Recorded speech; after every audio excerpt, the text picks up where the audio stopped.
अरे ये कहना है सॉन्ग के माध्यम कि नैहर से जइबै ससुरवा के करा के भूला जइबै हो ना।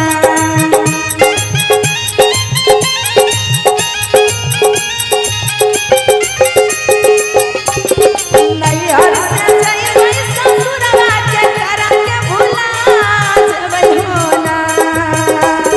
के करा के के करा के मुहा के खिलैबै के करा जिया जारबै हो ना। के करा के मुहा के खिलैबै के करा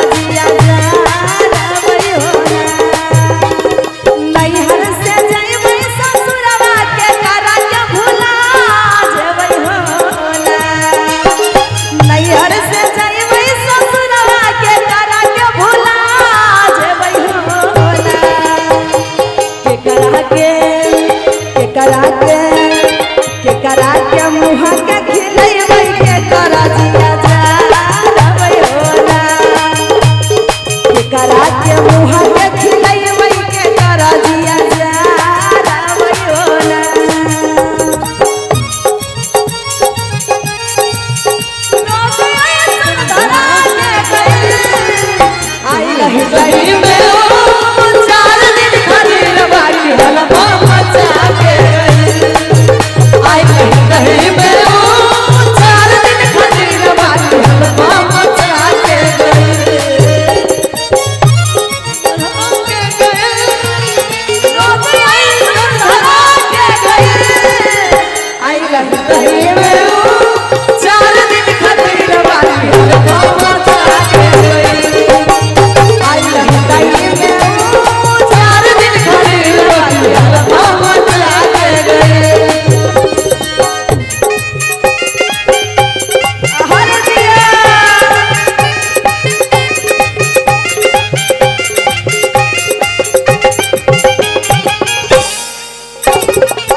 और कहती है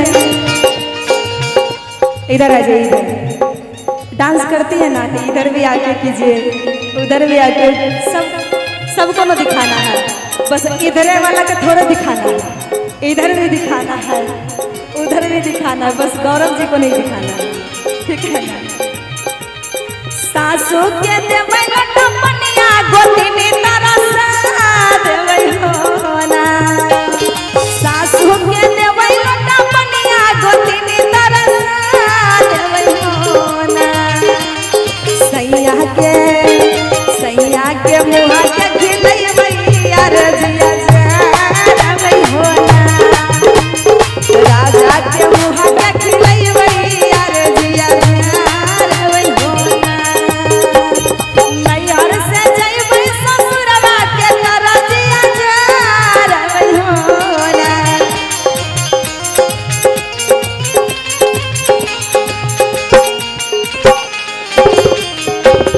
केकरा के